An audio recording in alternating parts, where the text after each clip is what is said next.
Bonsoir et bienvenue à cette rencontre avec les poètes français. Je voudrais d'abord remercier l'Institut français pour avoir accepté d'organiser cette soirée dans le cadre du Festival international de poésie Bucarest 2025. Et je remercie aussi la librairie Kiralina qui nous a apporté des livres des auteurs qui vont parler et réciter ce soir. Initialement, il s'agissait de 3 poètes français, mais à cause des situations imprévues, nous n'avons que 2 ce soir. Et je vais vous présenter leur biographie très très courte. D'abord, Sylvestre Clancier, qui est un nom consacré de la scène littéraire française, parisienne. Il est poète, essayiste et critique littéraire, président de l'Académie Mallarmé et de la Maison de Poésie de Paris, président d'honneur du PEN Club français. Il a exercé 2 mandats d'administrateur du PEN international. Il est membre de plusieurs jurys très renommés, comme prix Mallarmé, prix de la critique littéraire, prix Louis Guillaume, prix de poésie francophone du Festival de poésie de Montréal, et ainsi de suite. Il y en a encore. Ses œuvres poétiques ont été traduites dans plusieurs langues. Il a visité la Roumanie plusieurs fois et toute son œuvre poétique est disponible en 3 tomes à la maison d'édition La Rumeur Libre. Merci Sylvestre d'accepter d'être avec nous ce soir. L'autre poète est Grégory Rateau, un jeune poète très prometteur qui a grandi en banlieue parisienne mais qui vit à présent en Roumanie, à Bucarest, où il dirige un média intitulé Le Petit Journal de Bucarest et mène des entretiens pour différentes revues en France, comme Poésie Barreau, Zone Critique, Souffle Inédit, Propose Magazine et ainsi de suite. Il a reçu plusieurs prix littéraires pour ses recueils. Je vais vous lire ici les prix Amélie Murat et prix René Vivian pour son premier recueil, peut-être C'était le deuxième. C'était le deuxième. Et sa poésie circule dans une 40aine de revues internationales ainsi que dans des anthologies connues. Merci Grégory d'accepter d'être ce soir avec nous. Je ne suis pas très loin. C'est vrai. Moi, je m'appelle Magda Carnecci, je suis aussi poète et critique d'art, manager culturel et organisatrice d'événements culturels. C'est pour la première fois que je joue ce rôle de modératrice en français. Et en pensant à ce soir, je me suis rendu compte que toutes les présentations des poètes commençaient avec le titre de poète, même si vous avez plusieurs occupations, préoccupations et ainsi de suite. Moi aussi, je m'appelle moi-même d'abord poète. Et je me suis posé la question, pourquoi cette prééminence de la condition de poète dans nos biographies, dans nos appellations? Quel est le mystère de cette qualité plutôt noble? Merci Magda. Magda est très modeste, elle a beaucoup de qualités littéraires et amicales. Et c'est une des personnes roumaines qui connaît le mieux la littérature française et la France, où elle a été de nombreuses années. Elle a notamment brillamment dirigé l'Institut culturel roumain à Paris et on s'est connus comme ça, et après j'avais déjà des liens avec d'autres écrivains roumains, mais elle a renforcé mes amitiés parce qu'elle est une personne très généreuse. Donc je te remercie Magda pour la présentation. Donc pour répondre à ta question, une petite anecdote. Un jour j'étais représentant du PEN Club de France, qui défend la liberté d'expression, qui défend la démocratie évidemment, et j'étais à l'UNESCO parce que le PEN international m'avait demandé, j'étais à l'époque secrétaire général du PEN français avant d'en devenir le président, et pour rendre service, j'ai été à l'UNESCO, il y avait une grande conférence, et il y avait là un homme remarquable que j'apprécie beaucoup, qui s'appelle Edgar Morin, qui a 105 ans maintenant, qui est vivant, qui est brillant, qui a toute sa tête. Mon père a été jusqu'à 104 ans, et il a été battu par Edgar. J'ai de l'admiration pour ces grands aînés, si énergiques. Alors, il y avait un échange avec la salle, et j'étais dans la salle comme un représentant de cette organisation, et j'ai posé des questions, et il me dit vous êtes la première personne qui pose des questions pertinentes. J'étais presque gêné parce qu'il y avait déjà au moins 300 personnes dans la salle et il y avait bien 5 personnes qui avaient posé des questions. Il est comme ça, Edgar Morin.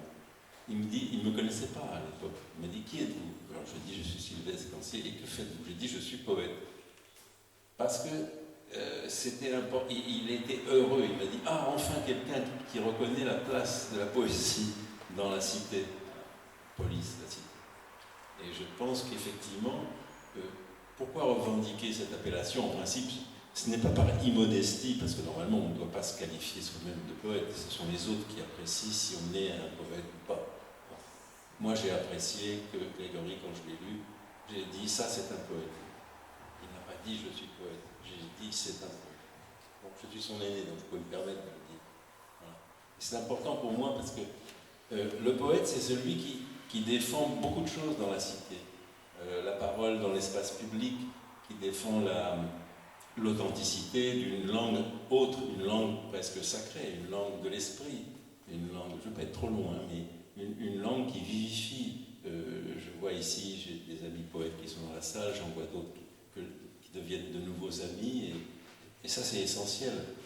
Les poètes, dans le monde entier, se reconnaissent comme tels.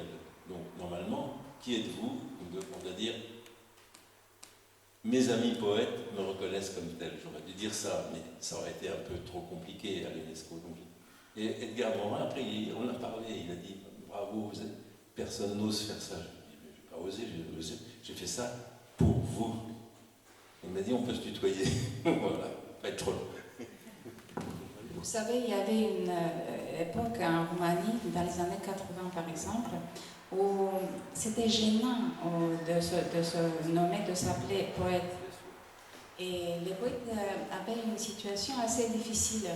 Je ne sais pas si c'était par rapport à la pauvreté, par rapport à l'idéologie de l'époque, mais je me rappelle qu'il y a eu un essai de Anna Blandiana, une poète très connue en Roumanie,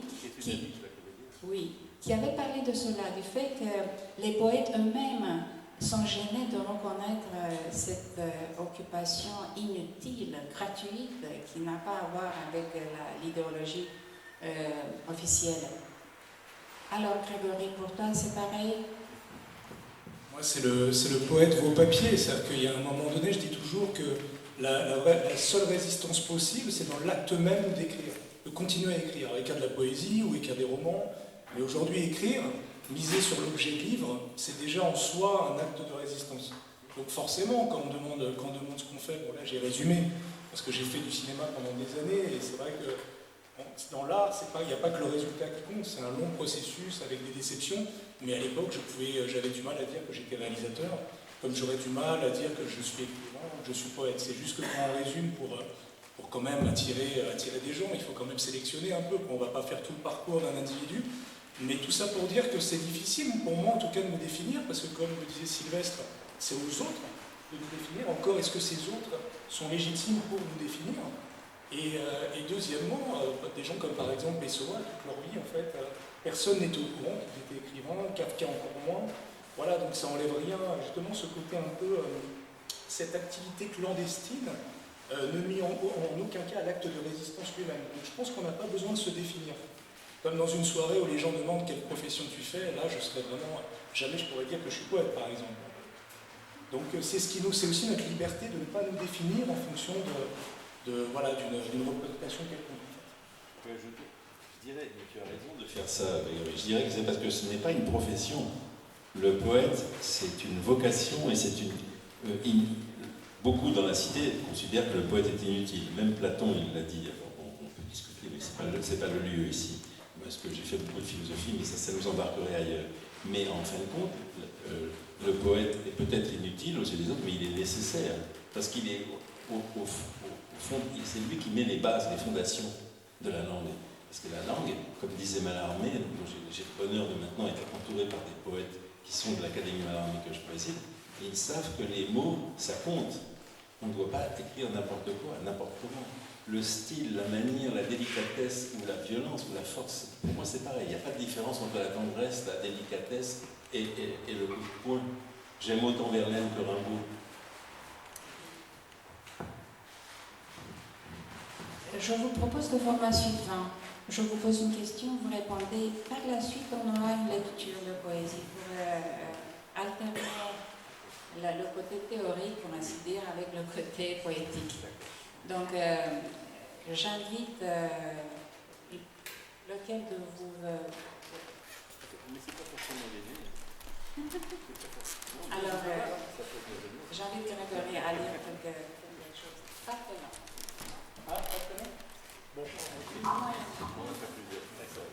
C'est pour qu'ils aient un peu la langue. D'abord, merci d'être venu, parce que là, vous êtes très nombreux.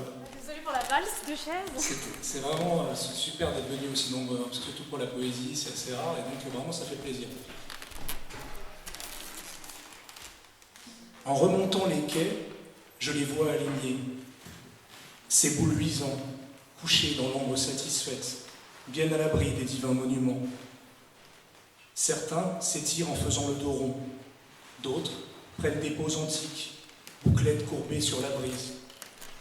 Des cadenas scellent des promesses sans suite, panoramiques à la volée, essaims qui débordent dans un long chorus d'ascenseurs. Ces êtres si bien assortis, si cliniquement accordés, à bonne distance de leur autre moitié, les moins que zéro des lignes périphériques attendent toujours, en bordure des villes. Ils ont beau les parquer sur les hauteurs, les endormir à coups de poudre du bonheur, impossible d'étouffer plus longtemps leur aigreur. Nous y sommes, de l'autre côté du périph'. Restons bien droits, mes frères, fidèles à notre poisse, jusqu'au soufflet final, la non éclaircie de trop. Il faut s'armer de patience. Même les bouquinistes vendent d'autres camelotes que la nôtre, noyant dans la Seine les derniers rêves de nos mères. Qu'ils s'approchent de plus près, qu'ils s'exposent jusqu'à la jugulaire. En attendant ce jour, recoulons sagement notre lave. Pris dans le même traquenard, la bouche pendante, ils seront légion à ne plus rien voir, ne plus goûter à la brise du soir, repliés dans des caves aux rétines livides, la même fréquence du vide. Dans une communion silencieuse, avatar de ce moi égaré sur les routes du non-lieu, sans la moindre possibilité de retenir l'instant. Leurs mains, encore bien réelles, se tendront vers nous, leur nouveau ciel. Merci.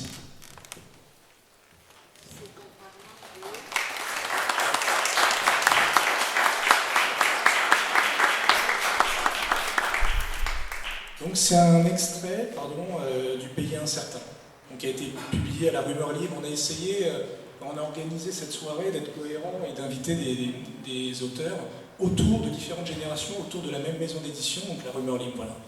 Je vais dire un mot parce que c'est un heureux hasard, mais les poètes sont destinés à se rencontrer dans le monde entier.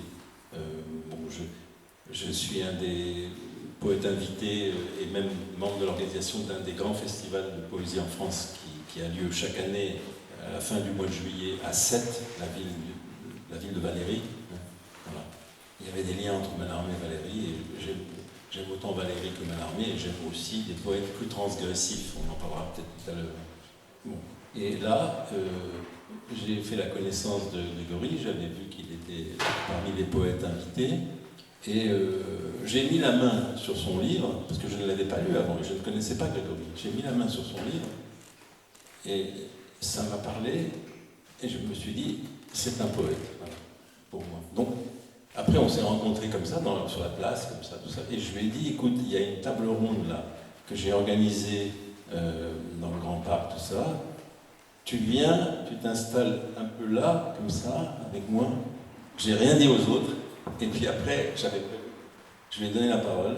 Et bon, a créé un lien comme ça. Et après, depuis, nos liens se sont renforcés.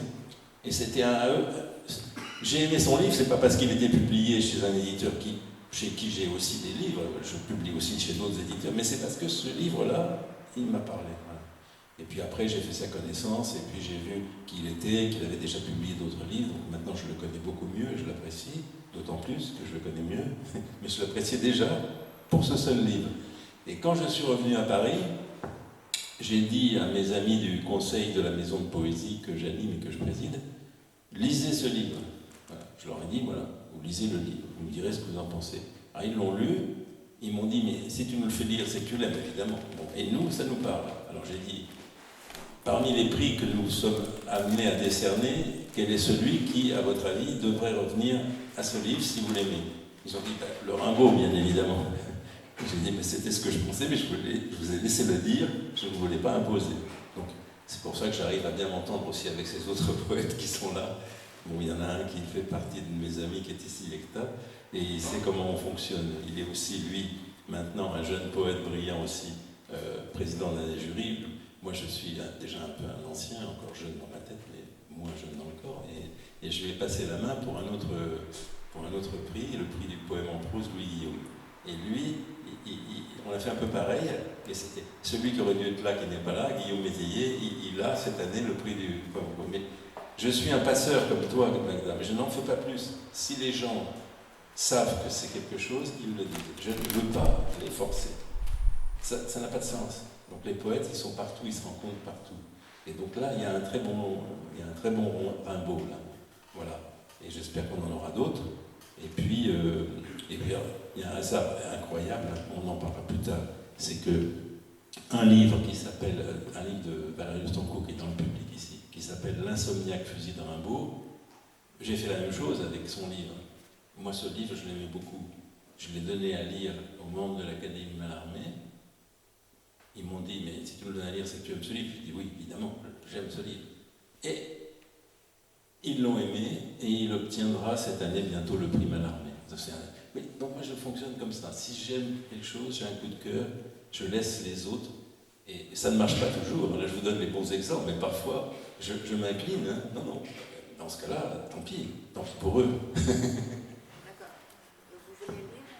Oui, si tu veux, je veux bien lire un petit peu. Alors, mais je vais prendre justement, alors à ce moment-là, il faut que je mette les lunettes. Tiens-moi ça 2 secondes.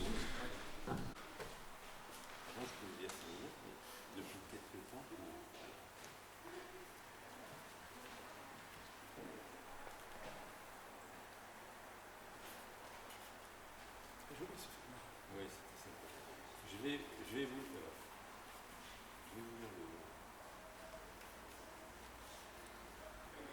C'est un livre que j'ai publié il y a déjà en 2008, je crois, chez un très bon éditeur, une collection qui a été fondée, créée par un grand poète qui est de mes amis, qui s'appelle Jean Portante. Et ce livre s'appelle Un jardin où la nuit respire. Et il se trouve que ce livre-là a circulé, que c'est comme ça les poètes entre eux. Valéry Lestancourt, que j'ai cité tout à l'heure, il a aimé ce livre et il m'a fait le cadeau, c'est une grande surprise, de le traduire et il l'a apporté. Je viens de découvrir le livre aujourd'hui ici. Donc, je vais lire là, en attendant la fin de la nuit. C'est une partie finale qui est dédiée à Gérard de Nerval. Et je cite d'abord un grand poète de la génération plutôt de mon père, qui s'appelait André Fresneau. Et il écrit ceci, deux citations. « Et à quoi bon mes feuilles soulevées par le souffle chanteur, si la mort va et vient partout où je respire ?» C'était dans L'Arbre ténébreux, ça. Et puis il a écrit aussi dans Épitaphe, « Mais quel tremblement dans vos voix sera-t-il demeuré de ma voix qui avait parlé pour vous ?» C'est un peu une des problématiques que j'ai. J'aime beaucoup Nerval aussi, qui était un grand poète, un immense poète. Et j'ai dédié à Gérard de Nerval, post-mortem, ce poème. Des jours, toujours recommencés, des jours comme il en pleut et à longueur d'année, des jours de solitude, de rêves fracassés. Il t'en aura fallu de la belle amertume pour en venir à bout de ces jours inutiles, de ces jours vagues à l'âme, de ta mélancolie de prince d'Aquitaine à la tour abolie. À la nuit, quand le temps se partage, qui dira la naissance, qui dira la mémoire et qui dira la vie et la mort à venir? Le présent est toujours composé. Tu le voudrais présent, il est déjà passé, ou futur advenu. C'est ce qui nous arrive en ce moment.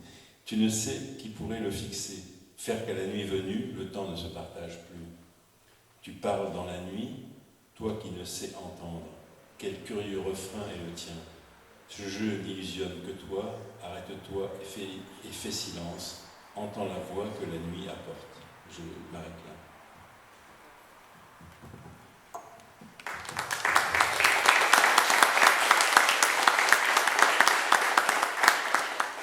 Pour continuer les confidences, je voudrais vous dire qu'il m'est arrivé une situation assez étonnante dans cette maison, même au début des années 90, après la chute du communisme. Je suis venue ici pour proposer une action, un événement de poésie franco-roumaine, où l'événement est en français et en roumain. Et j'ai rencontré une dame qui m'a dit poésie, poésie française, mais qu'est-ce que c'est? Ça n'existe plus. C'est plutôt la philosophie, si vous voulez. Et j'étais tellement étonnée de cette réponse qui m'a glacée, tout simplement. Et j'avais un milieu tellement fraternel, ouvert, chaleureux, qui m'a tout de suite adoptée. Et j'ai connu la plupart des poètes français dans un petit laps de temps.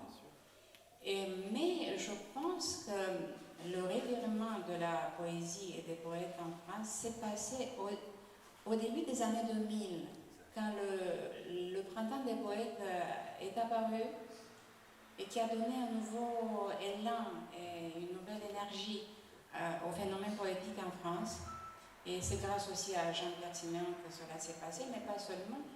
Et cette organisation, vous la connaissez peut-être, c'est une sorte de festival partout en France, où les poètes et la poésie se lisent dans les écoles, les bibliothèques, les librairies, les magasins, les restaurants, partout.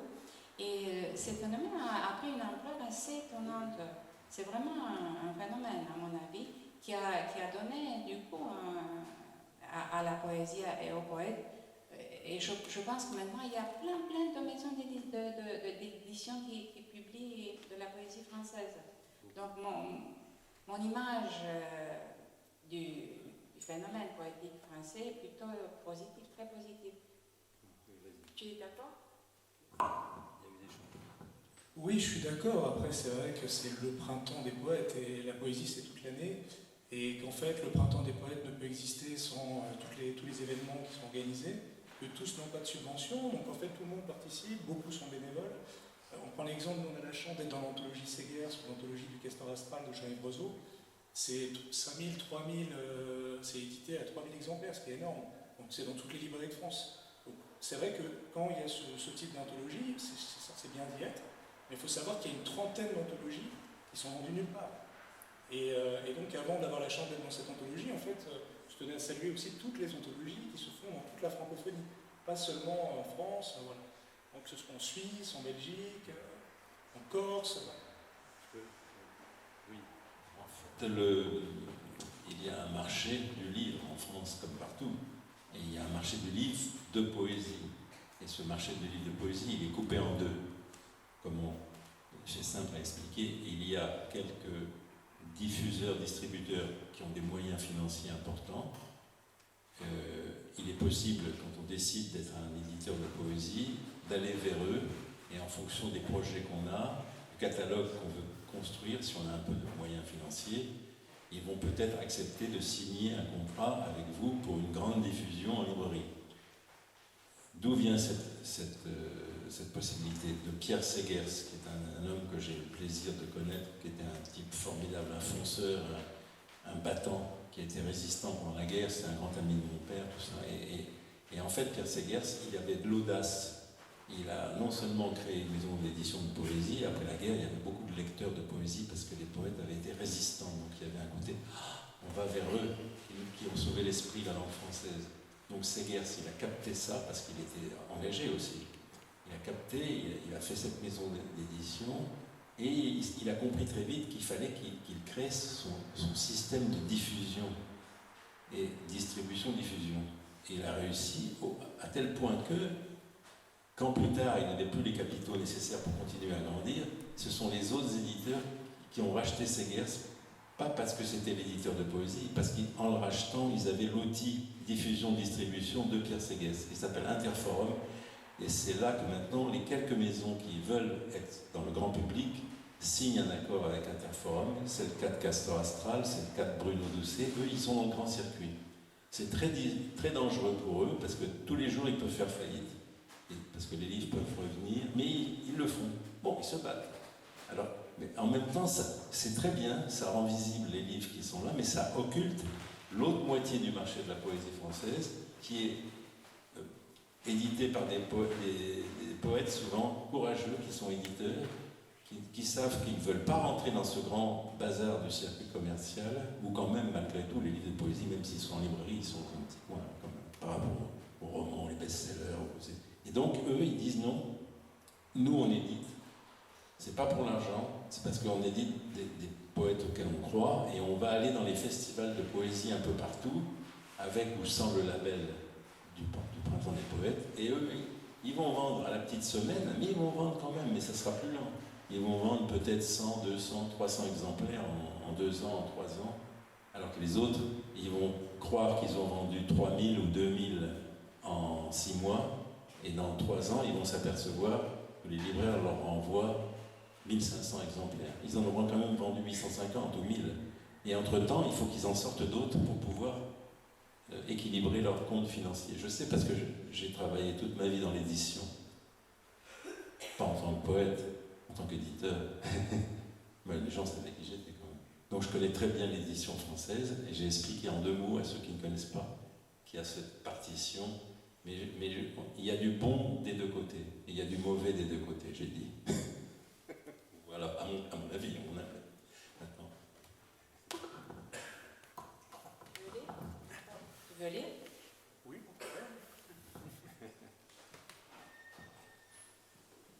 Vous êtes là, ventre à terre, léchant la botte du plus assassin, reniant les lichens de l'innocence pour signer sur de douillets coussins. Vos noms interchangeables, déjà usés sans prendre en âge. Privés de colonne vertébrale, vous vous acharnez à museler ce qui en nous est frère du divin. Vous, qui jugez les uns de vos triples hauteurs, ces jeunes illusionnés fraîchement débarqués, avec les mêmes rires glauques, vous condamnez. De vos trônes empaillés, la flamme n'attend plus que l'étincelle pour exulter. Dans les couloirs vermoulus de vos sociétés secrètes, où l'on distribue bons points, diplômes en vacuité, d'une main lâche, vous frappez, préparant bien en avance vos éloges funèbres, et forçant le destin parfois, quand le goût du sang monte à la bouche, devient trop prégnant. Que connaissez-vous des routes de la faim? Pas celles qui creusent le ventre, mais le tonneau insatiable, quand les têtes soudain mises à nu tournent sur elles-mêmes en fixant le ciel pour y entrevoir un visage ami, prêt à tendre vers lui. Mais la constellation change de planète, sourde à leur vers, en faisant semblant d'y croire, des mots vides rassurants mais vains. Vous êtes trop loin. Masqués derrière vos bronzes académiques, sans peine, vous cheminez triste nadir, en route vers les actualités du jour. Des âmes mortes, voilà ce que vous êtes, et vos mots ne traverseront jamais la terre. Quand le siècle soudain se tait, votre nom lui-même s'oxyde. Merci.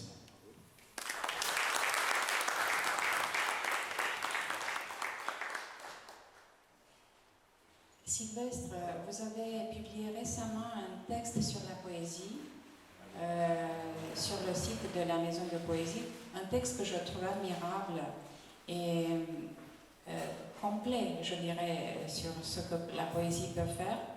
Je voudrais vous poser la question, donnez-nous une définition à vous de la poésie, si c'est possible.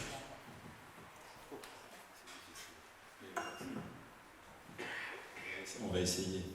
Bon, quand j'ai des moments un peu mélancoliques, je dis que la poésie, pour moi, c'est une couleur dans la nuit. Bon, vous comprenez ce que ça veut dire, on peut pas. Bon.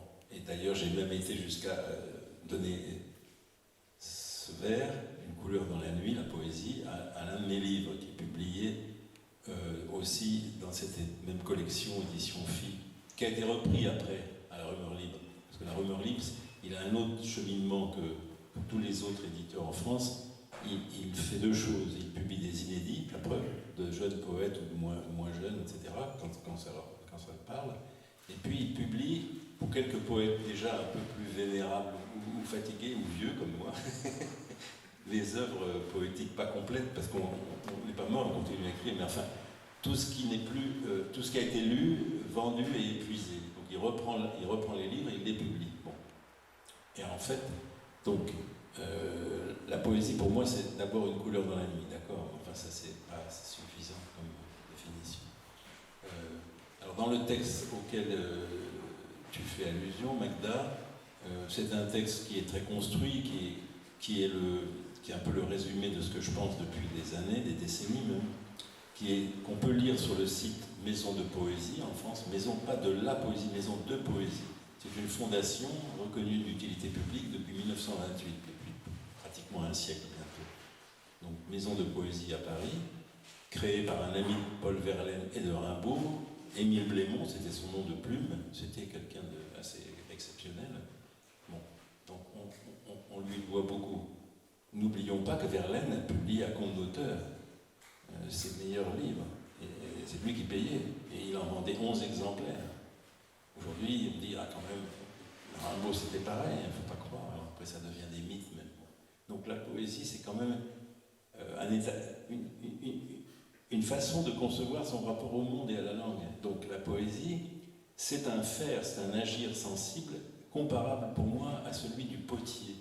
Le potier, il façonne avec ses mains, le poète avec ses mots, avec les mots qui choisissent la langue, il façonne quelque chose et on voit l'œuvre se créer comme ça.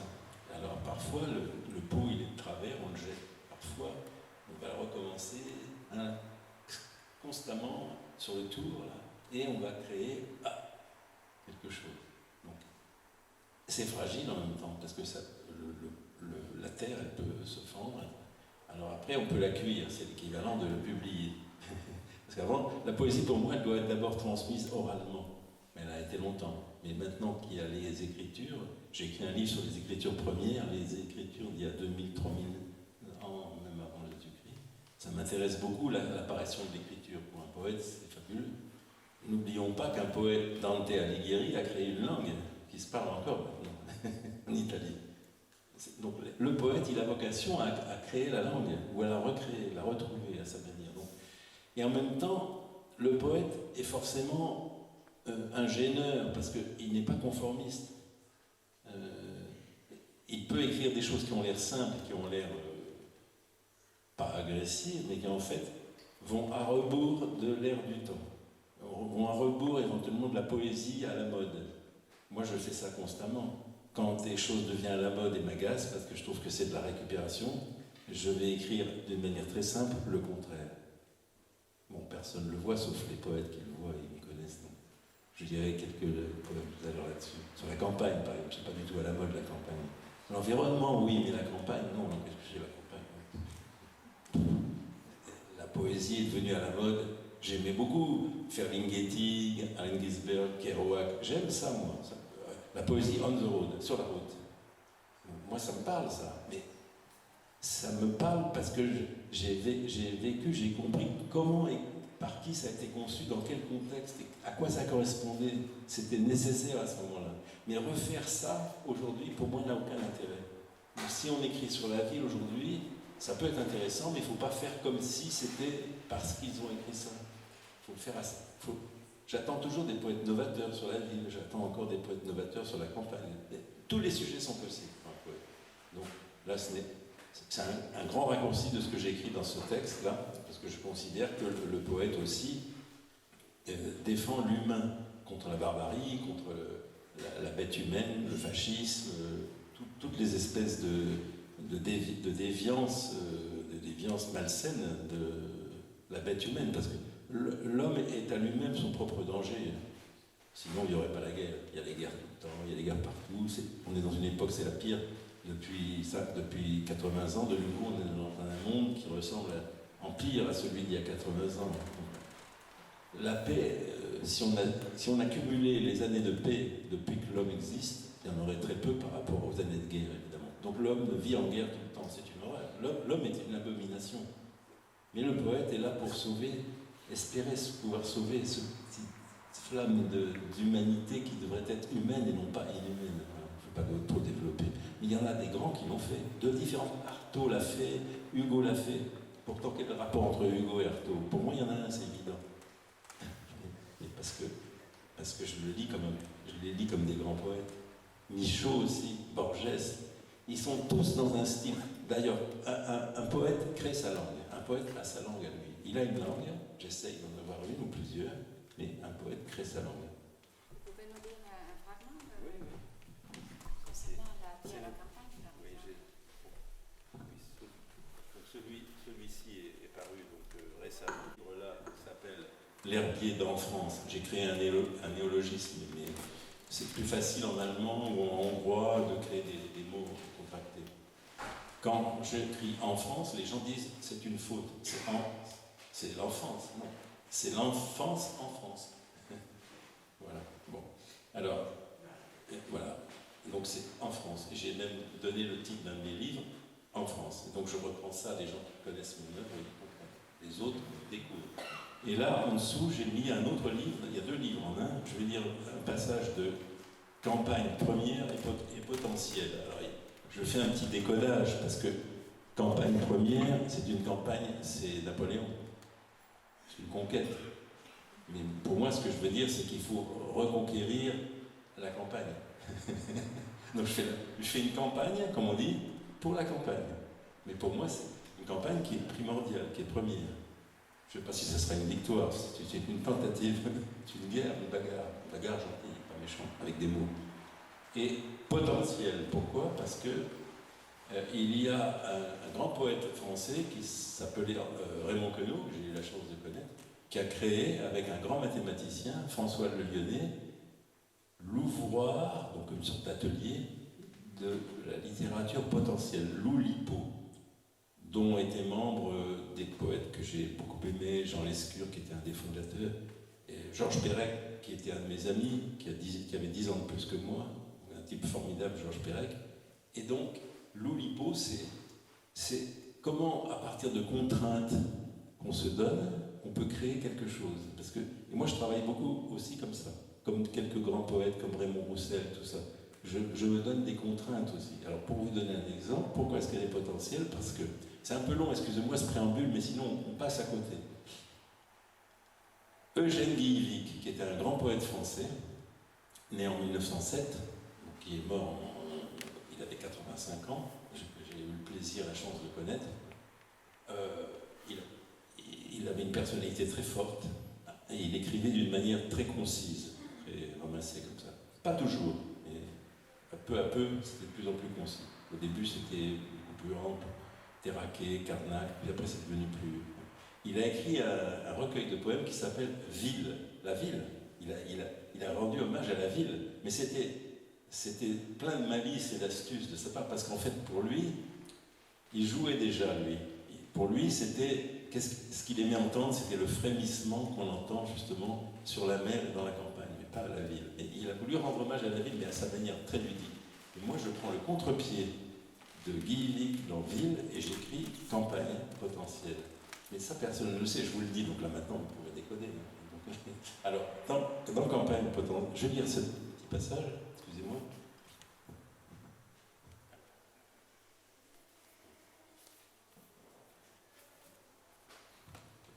Donc voilà, je mets en exergue quelques vers de Eugène Guillevic, extrait de ce livre-poème qui s'appelle Ville, publié publié aux éditions Gallimard en 1969.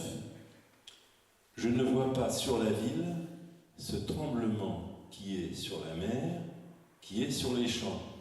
Merci Guy Vic, parce qu'en fait, après, il écrit autre chose. Donc, moi, j'essaye de faire sentir quel est ce tremblement qui est justement sur les champs. Voilà, donc, évidemment, plus tard, vous prendrez le livre de Guy Vic et vous regarderez mon livre. Comme ça, vous comprendrez comment des poètes aussi font de l'interprétation. Bon, je m'inscris, comme tous les poètes, dans une grande lignée, comme Grégory. C'est-à-dire qu'en fait, nous sommes redevables de tout ce qui a été écrit avant nous par les plus grands poètes du monde, dans toutes les langues. Moi, je lis énormément de poésie dans toutes les langues. J'aime beaucoup le rôle des traducteurs aussi, parce que sans eux, on ne pourrait pas connaître toutes les langues. C'est formidable. Donc là, voilà. Alors après, j'écris ceci. Il y avait une brume presque bleutée qui masquait le fond du pré, où l'on s'acharnait à guetter les peupliers. C'était le parement de la campagne, cette brume, et même le ciel s'y perdait, qui était habitué à plus de place, où il régnait, et qui venait sans cesse nous faire regretter cette journée. Pas dévoilée encore, cette campagne, guère autre chose que cette brume, où sont voilés les attributs, apaisantes, pittoresques, attirantes, des attributs qui, comme des poncifs, ont l'air de décrire, mais qui nous leurrent. Elle voulait s'abolir, la campagne, nous quitter, en se dissimulant sous la brume, en s'ajustant à l'écharpe du gris, la lumière qu'elle trahit, le jour condamné. Elle voulait s'abolir en brouillard, en mystère, en cris étouffés, en terres abandonnées. Et vous, qui la souhaitiez, vous deviez compatir, qui voyiez ses atours en train de la quitter. Vous vouliez pourtant rester pour avoir sa lumière dans vos yeux, qu'elle délaissait pour le gris et la ouate. Et, des E-A-I-E-S, et, labour et luzerne. La campagne est une chose qui s'observe, qui se peint, qui se raconte. Chaque pré découvert dans le jour est unité de compte, comme on compte. Portion de cadastre, de patrimoine, peu de bornes visibles, chacun sait de mémoire grâce aux ancêtres. La campagne connaît son prix, ses fruits, identifiables, reconnus, convoités, peu encelés de plus secrets, de moins connus, d'aléatoires, qui à notre insu apparaissent escargots, champignons, qui jouent avec nous. Planète inconnue, la campagne? Ce serait encore un attribut, comme une contrée légendaire. Planète inconnue de qui et pourquoi? Le jour se lève à la campagne, mais la brume lui impose d'en attendre un autre, celui qui lui permettra de mieux resplendir, d'exhiber ses collines, dévoiler ses rivières, ses étangs, ses forêts, de profiter du temps où la grande lumière au printemps sera là. Le jour se lèvera, sacrera la campagne, quand le printemps aura enfanté la campagne pour l'année. Alors je continue comme ça, je m'arrête là, mais ça continue, c'est assez... Après c'est même, je joue un peu, c'est même un peu verlénien, et après, bon, les choses changent. J'irai plus tard un peu des choses plus loin. Merci Sylvestre.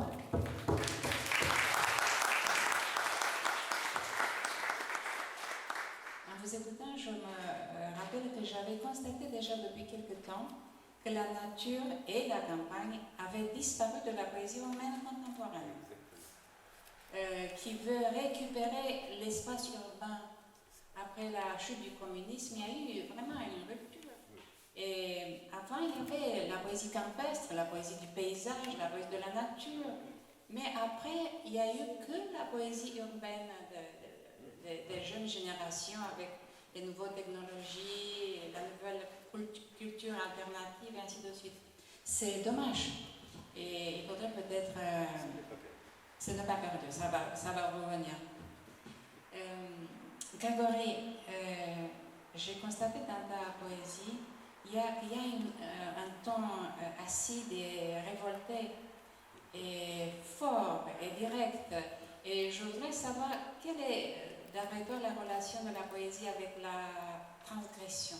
Qu'est-ce que ça veut dire pour toi? Moi, ça a tout à voir, mais on parlait par exemple de la ville, de la campagne. moi j'ai plutôt l'impression qu'il y a beaucoup de poètes sur la campagne encore aujourd'hui. Hein. Déjà, il y a un retour, c'est revenu à la mode, comment il s'appelait ce poète qui était dans l'ombre des surréalistes, qui est magnifique. Il a sorti chez Segers en fait son œuvre complète, c'est très beau ça. J'ai un trou de mémoire. Hein. Non, c'était vraiment quelqu'un qui du temps des surréalistes était mis de côté justement, parce que c'était pas assez moderne ce qu'il proposait. C'est-à-dire qu'à un moment donné, je reviens sur la question qu'est-ce que la poésie, j'ai pas de définition. Moi personnellement, c'est la littérature en général, le roman, la poésie, les nouvelles. C'est une manière de lutter contre la médiocrité, en fait, sa propre médiocrité, dans un premier temps. Déjà parce qu'on connaît, justement, on porte un héritage, donc déjà on se rend compte que si on n'accepte pas sa médiocrité, on ne pourra jamais commencer à écrire. Après, parce qu'il faut être son pire juge, parce qu'il ne faut pas non plus tendre la joue à n'importe qui et accepter les critiques de n'importe qui, donc il faut à un moment donné avoir confiance en soi. Donc ça demande un travail de dédoublement, et même j'ai envie de dire, d'être son premier spectateur. C'est-à-dire qu'il y a des moments, et surtout en poésie, plus que dans le roman, où il y a quand même la volonté de raconter quelque chose. Donc la poésie, à un moment donné, je sais qu'un poème existe, et j'ai l'impression d'être le premier spectateur. Et en général, c'est comme ça que je vois qu'il a réussi, quand je suis vraiment surpris par le poème écrit. Je ne me rappelle pas comment il m'est venu, voilà. Après, je ne suis pas pour le poème fourre-tout, c'est-à-dire que c'est vrai qu'au départ, je travaillais pour des revues, j'envoyais des poèmes sur des thèmes. Bon, il y avait un côté un peu singe savant, c'est-à-dire que les revues aimaient, j'en faisais beaucoup, mais je me suis rendu compte qu'il faut avoir un vrai programme quand même en poésie contemporaine. Ça, quand on commence à écrire, on écrit pour soi et on écrit pour le lecteur idéal. Et quand les gens me disent, avec un peu de démagogie, il faut rendre la poésie plus accessible, il faut ceci, il faut cela, et moi je venais du 93 à Clichy-sous-Bois, parler de la révolte.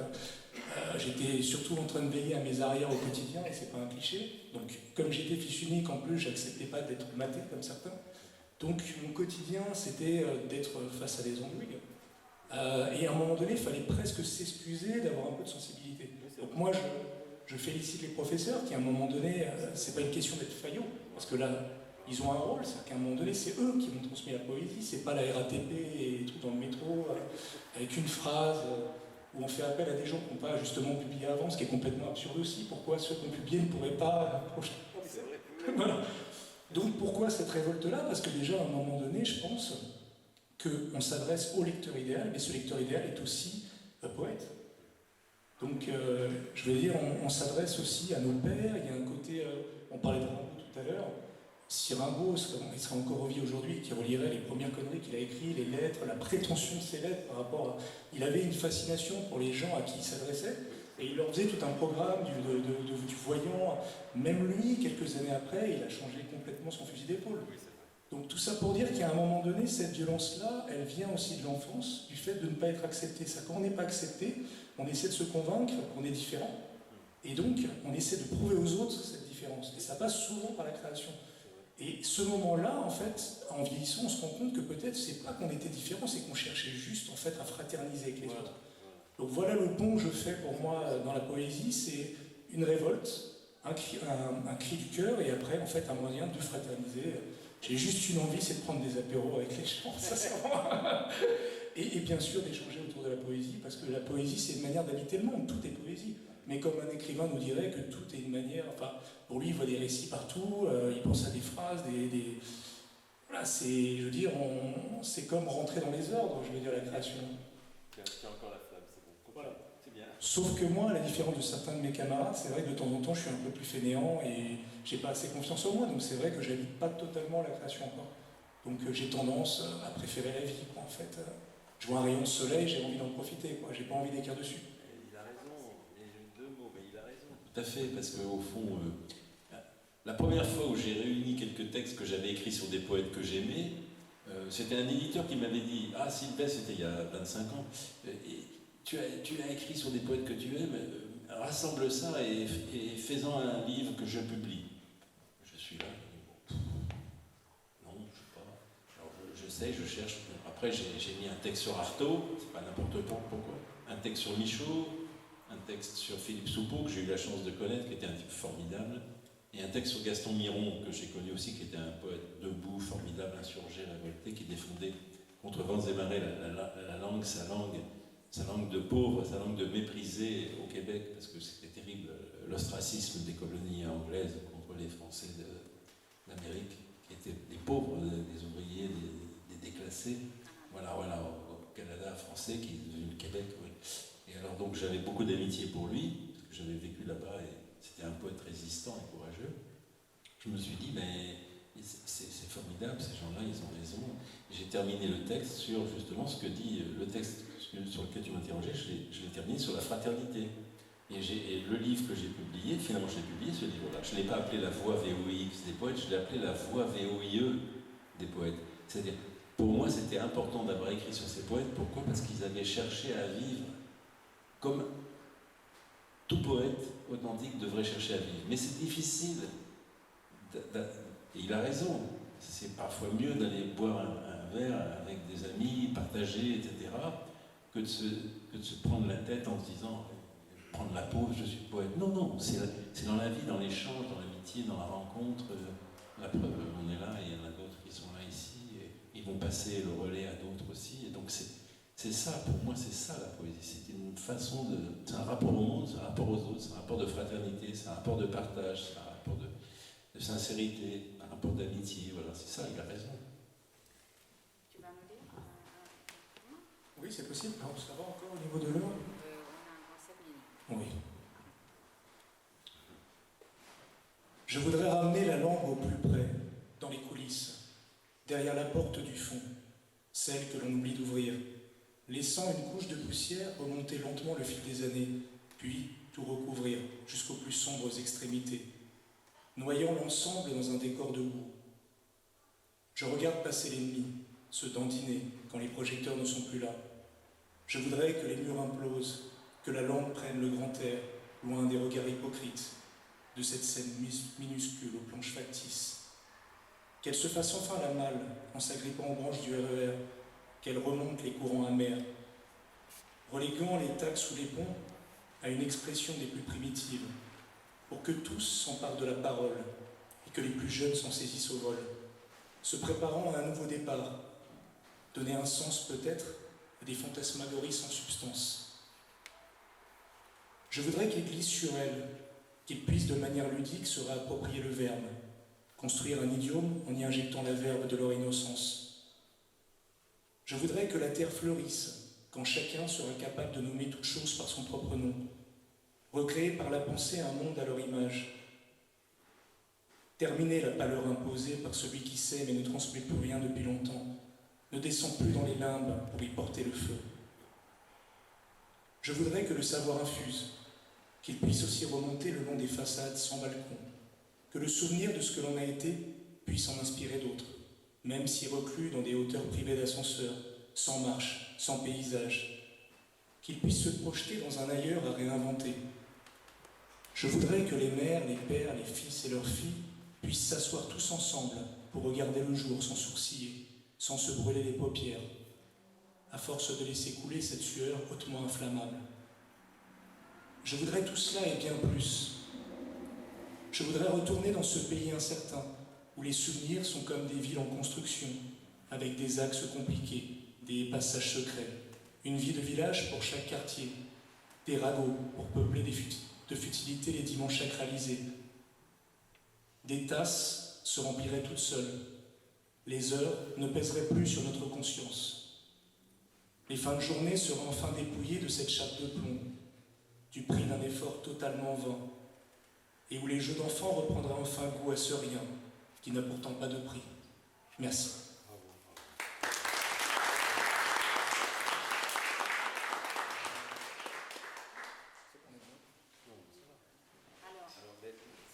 Je fais un grand saut, une énorme coupe dans le livre.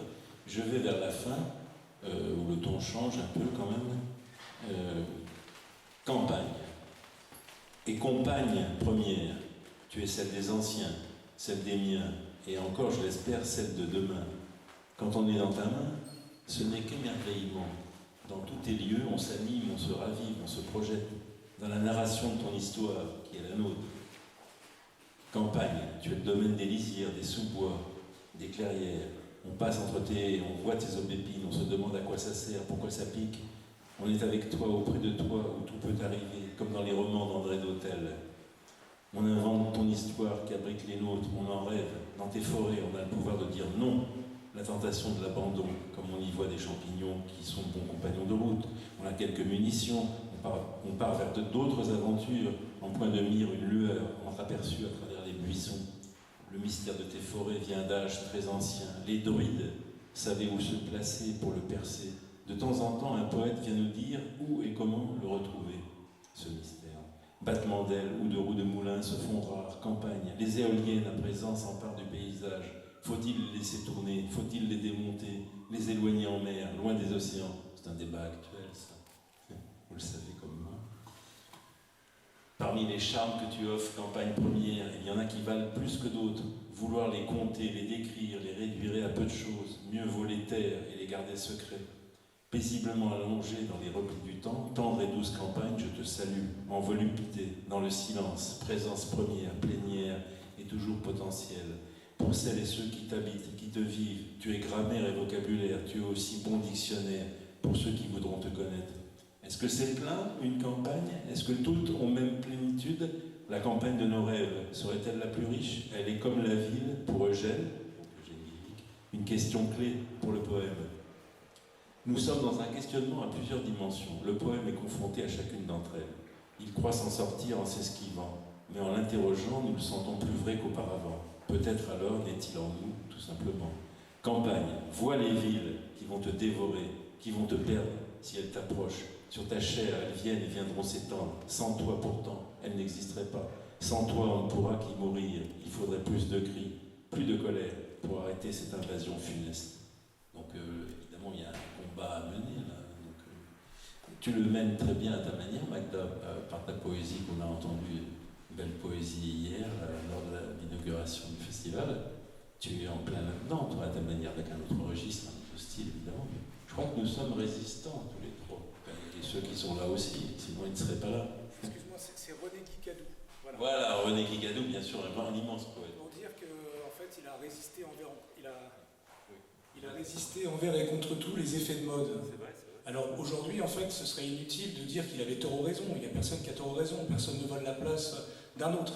C'est juste une question d'intégrité. Ça, René Guicadou n'était pas très à la mode, mais aujourd'hui, en fait, justement, on redécouvre son œuvre et il est complètement en marge, en fait, parce que je pense que c'est ça aussi, accepter d'être dans la marge. Moi, j'aimerais parler aussi un peu de Benjamin Fondan, parce qu'en Roumanie, on oublie son existence, mais pour moi, c'est un des plus grands poètes au monde. Donc voilà. Oui, bien sûr, le prix Fondan de la francophonie, bien sûr. Oui. Je me rappelle quand on en a parlé, qu'on s'est rencontrés. Oui, c'est un grand poète. Je te laisse d'ailleurs en parler. Oui, j'ai créé ce prix international de la littérature francophone en 2006 déjà, et j'ai donné le nom de Benjamin Fondan, Barbu Fundoian en Roumanie, parce que Fondan était un exemple excellent de cette condition d'un écrivain qui est né dans une autre langue et qui a choisi d'écrire en français et qui est devenu un nom de référence pour la philosophie de l'entre-deux-guerres et pour le commencement du surréalisme à l'époque. Enfin, et grâce à ce prix, j'ai eu la possibilité de rencontrer beaucoup de poètes. Il y a eu un jury qui a donné ce prix chaque année, donc je connais vraiment plein de poètes d'origines différentes, venant de toute la francophonie, qui est une sorte de constellation archipélague. C'est aussi pour les écrivains, c'est pas que pour les poètes. Plutôt pour les poètes, mais aussi pour les écrivains de temps en temps. Ils doivent avoir aussi une attitude engagée. Ce n'est pas suffisant d'être bon poète, il faut aussi s'engager dans l'action poétique, culturelle, sociale, ainsi de suite. En tout cas, nous sommes arrivés à la fin de cette petite rencontre. J'espère que ça vous a donné le goût de la poésie française par deux noms exemplaires, je dirais. On peut laisser quand même poser quelques petites questions. Ah oui, si vous souhaitez poser des questions, allez-y. Oui.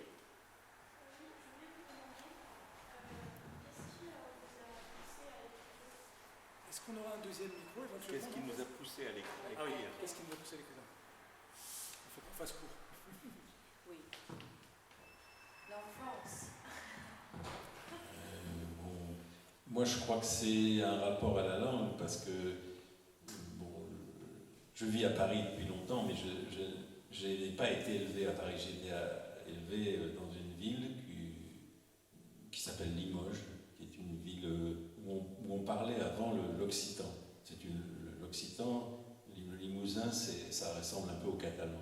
C'est à peu près la même langue. Donc moi j'ai entendu mes grands-parents, on vivait tous dans la même maison, les grands-parents, l'arrière-grand-mère, tout le monde, qui parlait cette langue. J'étais un enfant et donc ça m'a imprégné l'oreille, mais la transmission était orale, elle n'était pas écrite. Donc moi je peux lire le catalan par exemple, qui est la même langue quasiment que le limousin, mais je ne peux pas le parler parce que la génération après, mes grands-parents à tort pensaient que c'était une langue du passé et qu'il ne fallait pas la transmettre. Et quand ils étaient à l'école, mes grands-parents, on leur a tapé sur les doigts, c'est l'école de la République française, Jules Ferry, interdiction de parler la langue dialectale. Donc il y a une espèce de lutte en moi, donc moi ça m'a poussé. Écrire de la poésie, pour moi, c'est rechercher une musicalité qui était plus forte dans cette langue orale que j'ai captée quand j'étais enfant et qu'il faut rechercher dans la langue française. Donc j'ai un côté un petit peu comparable à Jean Portante. J'ai un poumon qui est le limousin, en fait. Donc c'est la musique en français que je cherche, la musique de cette ancienne langue qui est enfouie en moi. Ça m'a poussé à écrire ça. Et je regrette de ne pas pouvoir écrire en limousin. Mais j'ai cette...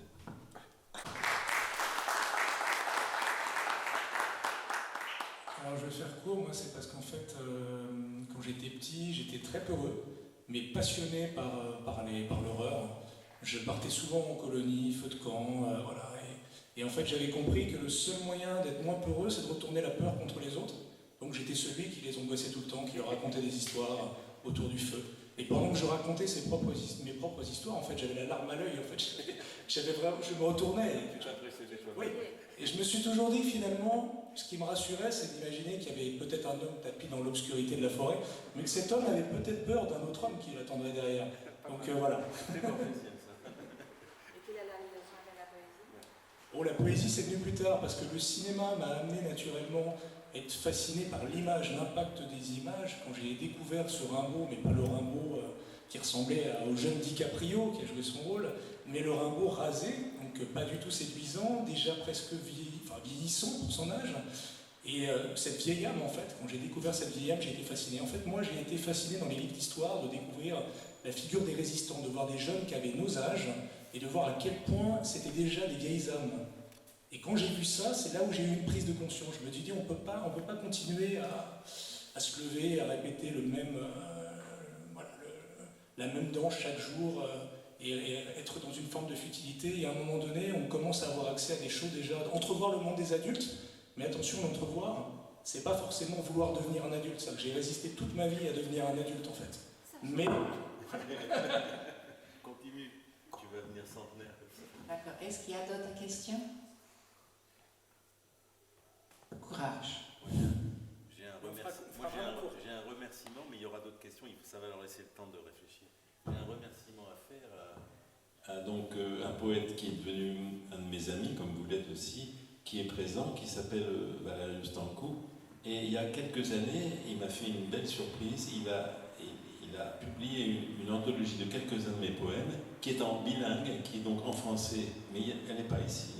Mais peut-être qu'on pourra en faire lecture plus tard ailleurs. Les cordes de la vie, donc qui est en roumain et en français, publié donc par Chronedit et Stintia en Moldavie. Et puis jeudi, oui, là, et ça existe aussi ici. Donc le livre dont j'ai lu des passages en français, là, Un jardin où la nuit respire, est traduit maintenant en roumain et publié en roumain. Au Gradina in care noaptea respira. Je ne sais pas bien lire le roumain, mais ça vous fait rire. O grădină în care noaptea respiră. Voilà. Alors, et là, il sera disponible aussi, c'est celui-ci. Et puis, jeudi, à la librairie Krivina, et je remercie encore à l'avance Magda, qui présentera à la librairie Krivina. C'est à 18h, je crois, jeudi, à Krivina. Kiralina, un livre qui s'appelle Architecture de l'illusion, où il y a un côté plus ludique de Sylvestre, là, de moi-même, où là j'écris souvent à partir de peintures, d'œuvres picturales. J'aime ça parce que j'ai aussi peint, j'ai été aux Beaux-Arts aussi. Et donc Vanda Liulea, qui est une amie roumaine qui vit à Paris, qui est une très bonne plasticienne, éditrice aussi, elle aime bien faire des livres avec moi. Elle m'a fait découvrir des très beaux graphismes. Et elle m'a dit, si ça te parle, Sylvestre, tu peux écrire. Alors j'ai écrit des textes, ça m'a parlé. Et on a ensemble construit Architecture de l'illusion. Et elle a voulu, je ne sais pas pourquoi, elle a voulu qu'il soit traduit en espagnol par un grand traducteur espagnol. Alors le livre, il est en français et en espagnol. C'est celui qu'on va présenter donc jeudi à la librairie. Mais bon, voilà, c'est un plaisir d'être avec vous toutes et vous tous parce que on sent qu'il y a une attention et un intérêt réel et amical. Et pendant ce temps-là, ils ont peut-être encore une question. Oui, une question? Oui. Est-ce que vous pensez qu'il y a un lien entre la poésie roumaine et la poésie française? Il y a beaucoup de liens. Ça, alors, on en a pour une heure. Ouais, non. Non, mais c'est intéressant. Oui. Non, moi, ce qui m'a étonné quand je suis arrivé en page de passer le micro à Magda pour répondre à cette question, parce que je pense qu'elle est la mieux placée, et Sylvestre qui connaît très bien aussi.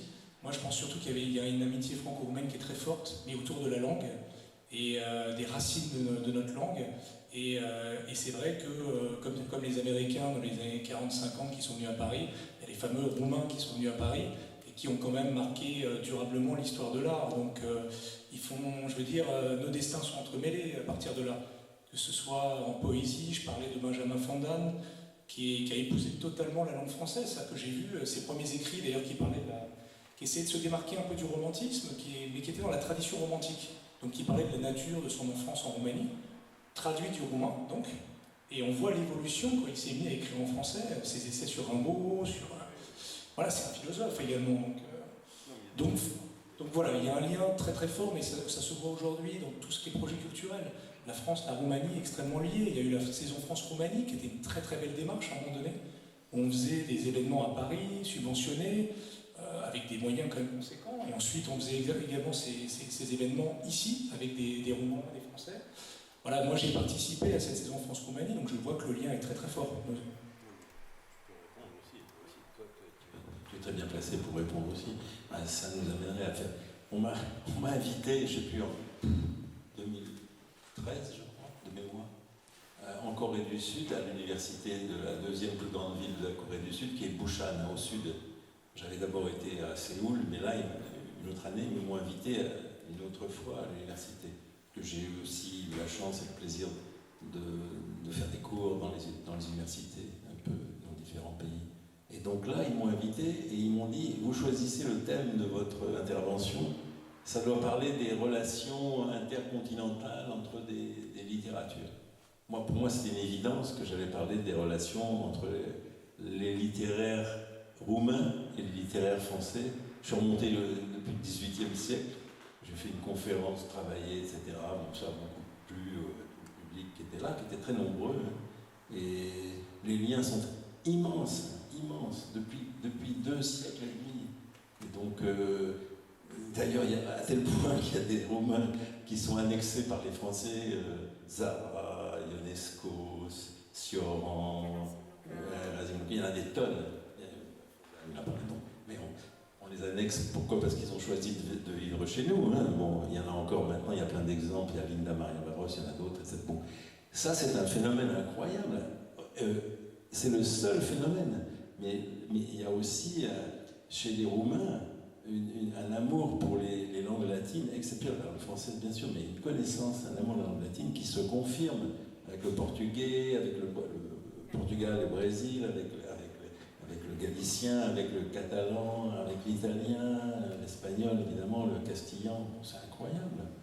Donc, ces liens sont immenses. Et donc, vous faites partie de ces liens, Valériou fait partie, dis-nous, tous ceux qui organisent ce festival, tous les poètes que je vois ici, Gélou, d'autres, etc., l'ami italien et d'autres là, vous faites partie de ces liens. Ça, on en a besoin. C'est une respiration qui nous est commune. On défend quand même l'humanisme, la démocratie et la paix. Et on est tous en danger. Donc il faut qu'on soit de plus en plus solidaires, fraternels et combatifs. Merci de votre patience. Merci et votre écoute. Et maintenant, faire un petit apéro quand même, non? C'est le moment de l'apéro, non? On vous remercie pour votre participation. Je vous invite à voir les livres qui se trouvent derrière vous. Et puis, je vous encourage aussi de participer à d'autres activités dans le cadre du festival qui est très riche, hein, et qui mérite d'être vu et écouté par vous. Merci encore une fois. Bonsoir.